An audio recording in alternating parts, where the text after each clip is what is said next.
तर आज आहे रामनवमी, त्या निमित्त मी तुम्हाला सर्वांना रामनवमीच्या खूप खूप शुभेच्छा देते. जय श्रीराम. आज एक मी रेसिपी बनवणार आहे आणि त्या रेसिपीकडे जाण्या अगोदर मी काही तुमच्याशी गप्पा मारणार आहे. तर कधी कधी असं होतं, गृहिणी असते तिला प्रत्येक वेळेला नेहमी हा एक प्रश्न पडतो की ज्यांच्या घरात अशी लहान लहान मुलं असतात त्यांच्यासाठी आपण प्रत्येकासाठी तर जेवण बनवतो, घरातल्या सगळ्या सदस्यांसाठी जेवण बनवतो, पण ज्यांच्या घरात अशी लहान मुलं असतात त्यांना प्रत्येक वेळेला हा विचार येतो की आता मी सगळ्यांसाठी तर जेवण बनवले, आता ह्या लहान मुलांसाठी काय. काही मुलं बाकीचे जेवण जेवत नाही, डाळ भात भाजी चपाती आपण जी बनवतो ती खात नाही, तर त्याच्यासाठी प्रत्येक आईला किंवा घरातल्या आजीला जे कोणी असेल जेवण बनवत त्यांना लहान मुलांसाठी एक सेपरेट काहीतरी पदार्थ बनवावा लागतो रोजचा. तर तसं न करता तुम्ही तुमच्या मुलांना तुमच्या बरोबर बसवा, तुम्ही जे जेवता तेच जेवण द्या. आणि जर मुलं जेवत नसतील तर त्यासाठी तुम्ही हा पण प्रयत्न करा की आपण काहीतरी वेगवेगळ्या इनोव्हेटिव्ह गोष्टी करू शकू अशा भाज्या बनवा, वेगवेगळ्या प्रकारच्या भाज्या बनवा आणि त्यांना खायला द्या. प्रत्येक वेळेला काही आई लोक असे करतात की मुलं गाजर खात नाहीत, बीट खात नाहीत किंवा काही भाज्या खात नाहीत, त्यासाठी तुम्ही वेगवेगळे पदार्थ बनवता जसे की कटणे, भजी अशा प्रकारचे पदार्थ बनवून त्यांना खायला घालता. तर ते ठीक आहे, ते केलं तरी चालेल. पण कधी कधी काही आई लोक असतात जे कामावर जात असतात, त्यांना कधी कधी ह्या गोष्टी जमत नाहीत करायला प्रत्येक टायमालाच. तर त्यासाठी तुम्ही अशा भाज्या बनवा की जी मुलं खातील आणि भाज्याच बनवून त्यांना खायला लागेल, जेणेकरून तुम्हाला त्या मुलांना भाज्यांची ओळख होईल आणि पुढे जाऊन त्या भाज्यांची चवही लागेल त्यांना. जर नसेल खात तर तुम्ही प्रयत्न करा की भाजी अशी बनवा की मुलांनी खाल्लीच पाहिजे. आता अमोहा एवढी लहान असून सुद्धा सगळ्या भाज्या खाते, सगळ्या हिरव्या पालेभाज्या खाते, फळभाज्या खाते, ज्याही भाज्या आहेत तिला लहानपणापासून मी या भाज्यांची चव दिलेली आहे आणि सगळ्या ती भाज्या खाते. तिला कारलं म्हणा, पालेभाजीमधली मेथी, पालक किंवा फळभाजींमधली गाजर, शिमला मिरची किंवा बीट असू दे किंवा कारलं असू दे, ह्या सगळ्या भाज्या अमोहा खाते आणि मी तिला आमच्या सगळ्यांबरोबरच जेवायला बसवते आणि आम्ही जे जेवतो तेच देते. तिच्यासाठी स्पेशल अशी डिश मी कधी वेगळी बनवत नाही, जे आम्ही बनवतो तेच तिला आम्ही खायला देतो. तुम्हीही तसेच करा. आणि आज आपण एक बनवतोय फळभाजी बनवतो आपण, भेंडीची भाजी. आता प्रत्येक वेळेला आपण गोल गोल कापून भेंडीची भाजी करतो, रोज रोज तशीच भाजी खाऊन आपल्याला खूप कंटाळा येतो. तर आज मी जरा वेगळ्या पद्धतीची भाजी बनवणार आहे, जिथे आपण गोल गोल कापून भाजी बनवतो त्या ठिकाणी मी भेंडीच्या अशा उभे उभे काप केले आहेत आणि त्याची मी भाजी बनवणार आहे. चला तर मग आता आपण वळूया आपल्या रेसिपीकडे. चला तर मग हे बघा, आता इथे मी साहित्य घेतलं आहे. तर तुम्ही बघू शकता इथे मी भेंडी उभी उभी चिरून घेतलेली आहे. ही बघा, जरासा वेळ जातो पण मुलांना अशा पद्धतीने काही केलं की जरा आवडतं, म्हणून थोडा वेळ घालवा आणि अशी भाजी चिरून घ्या. इथे मी कांदा कापून घेतलेला आहे, आलं लसूण ठेचून घेतलेलं आहे, इथे एक मिरची घेतलेली आहे, त्यानंतर बेसन घेतलं आहे, इथे मी घेतले जिरे पूड घेतली, इथे बडीशेपची पूड करून घेतली, इथे हळद, हा मसाला आहे जो आपण रेग्युलर भाज्यांमध्ये जो वापरतो तो, तुमच्या घरी जो मसाला असेल तो तुम्ही वापरू शकता. आणि इथे मी घेतला आहे, आता आमच्या घरी घाटी मसाला असतो तर मी इथे हा घाटी मसाला घेतलेला आहे. आणि इथे थोडासा चाट मसाला घेतला आहे, थोडं हिंग घेतलं आहे. हां, चला तर आता आपण रेसिपीकडे वळूया. आता इथे आपण घेतलेलं आहे बेसन. तर आपण हे भेंडी जे चिरून घेतले त्याच्यात आपण हे बेसन घालूया.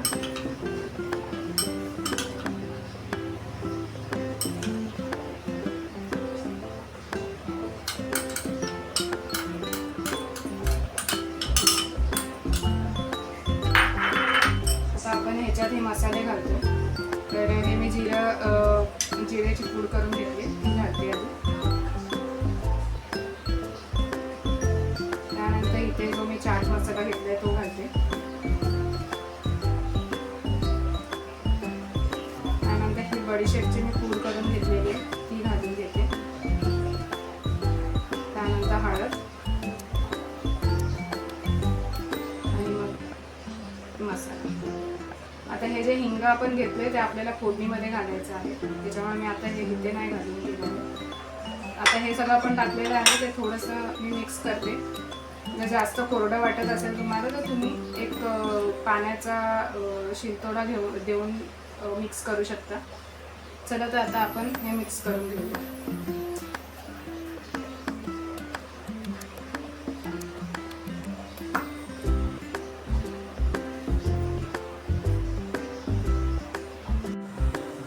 बघा आता इथे मी कढईमध्ये तेल घालून घेतलेलं. तर ह्याच्यात आपण घालूया मोहरी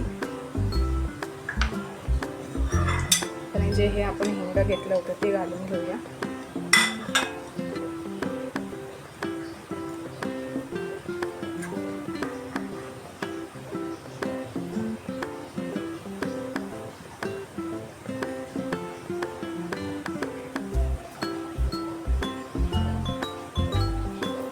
हिंग आपल्याला जास्त नाही घालायचं आहे.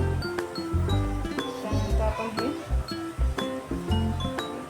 मिरची घालूया. इथे आता मिरची आणि मोहरी जी टाकली ती तडतडलेली आहे. थोडीशी आपण मिरची फ्राय करून घेऊया याच्यामध्ये.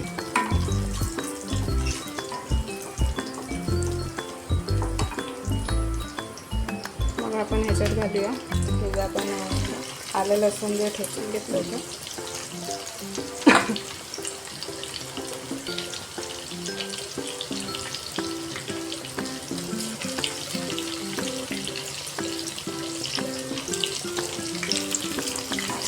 हे पण आपण तेलात चांगलं परतून घेऊया.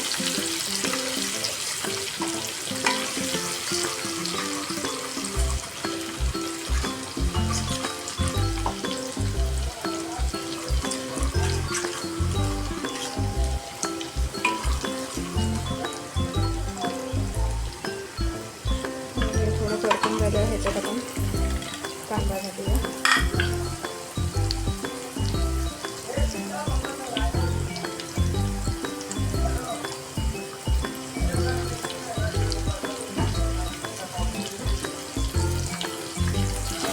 आपण आता आपण गोल्डन ब्राऊन होईपर्यंत फ्राय करून घेऊया.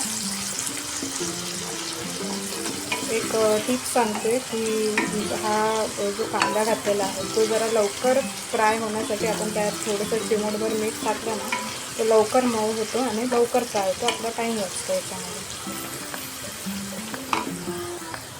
आता तुम्ही इथे बघू शकता आपला कांदा जो आहे तो मऊ झालेला आहे आणि थोडा गोल्डन फ्राय झालेला आहे. आता आपण ह्याच्यात जी मॅरिनेट करून घेतलेली भेंडी आहे ती घालून घेऊ.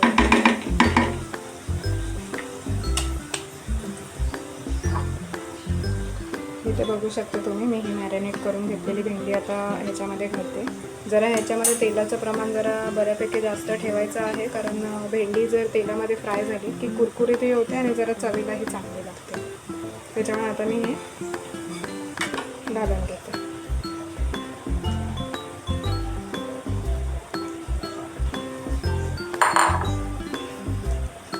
बघू शकता आता हे मी घालून मिक्स करून घेतलेलं आहे. आणि आता आपण ह्याच्यावर थोडासा पाण्याचा हपका मारून थोडंसं मीठ टाकून मी आता हे शिजायला ठेवते. थोडंसं वाफवून घ्यायचं आपल्याला. आणि मी थोडंसं वरतून तेलही सोडलेलं आहे ह्याच्यामध्ये जेणेकरून ती चांगली क्रिस्पी होईल. बघू शकता तुम्ही.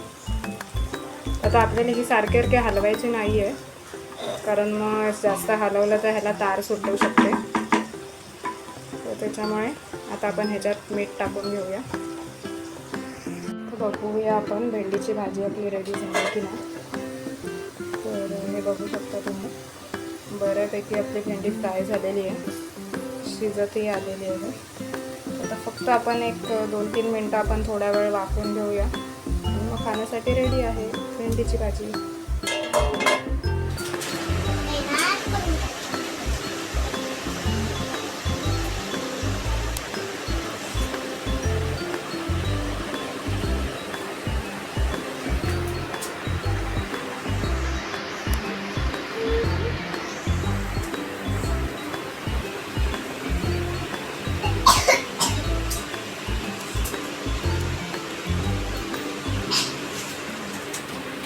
हे बघा आता मी अमोहाला जेवण वाढलेलं आहे तर तिला मी भाजी दिलेली आहे. तर अमोहा खाऊन बघते. आता टेस्ट करून बघते. आता डाळ भात आणि भाजी दिलेली आहे. बघूया आता तिने टेस्ट केलं आहे. आता बघूया तिला आवडते का. अमो खा. मस्त आहे. छान झाली. आवडली भेंडीची भाजी. ओके, सगळ्यांना बाय कर आता. तुम्ही पण बनवा, सांगा घरी ही भेंडीची भाजी. तुम्ही पण बनवा अशी घरी भेंडीची भाजी. Bye bye. Bye bye. अशा प्रकारे आमचं जेवण झालेलं आहे. आम्हाला भाजी खूप आवडलेली आहे, आईला पण भाजी खूप आवडलेली आहे. मी पण टेस्ट केले, मला पण भाजी खूप आवडलेली आहे. तर अशा प्रकारे तुम्ही पण घरी बनवून बघा भाजी आणि मला कमेंटमध्ये नक्की सांगा तुम्हाला रेसिपी आवडते का. आणि माझे व्हिडिओ बघता तुम्ही लाईक नाही करत आहे पण. तर तुम्हाला जर खरंच व्हिडिओ आवडत असेल तर तुम्ही लाईक करा, शेअर करा माझ्या चॅनलला आणि सबस्क्राईब करायला विसरू नका. मग काय बोलायचं आहे तुला? सबस्क्राईब करा. तुम्ही मम्मीच्या चॅनलला खूप खूप सबस्क्राईब करा. चला तर मग भेटूया आपण पुढच्या ब्लॉगमध्ये. तुम्ही मला सजेस्ट करू शकता कोणती रेसिपी दाखवू, कोणती रेसिपी तुम्हाला हवी आहे मला तुम्ही सजेस्ट करू शकता. तर मी तसा प्रयत्न करीन. मला जर ती रेसिपी येत असेल बनवायला तर नक्कीच मी तुमच्यापर्यंत ती बनवून शेअर करायचा प्रयत्न करीन. तर तुम्ही मला कमेंटमध्ये येऊन सजेस्ट करा ही रेसिपी बनव किंवा कोणतंही तुम्ही रेसिपी सांगू शकता मला की ही बनवून व्हिडिओ टाक म्हणून. तर मी त्याचा प्रयत्न नक्कीच करीन. चला तर मग भेटूया आपण आता पुढच्या ब्लॉगमध्ये. बाय.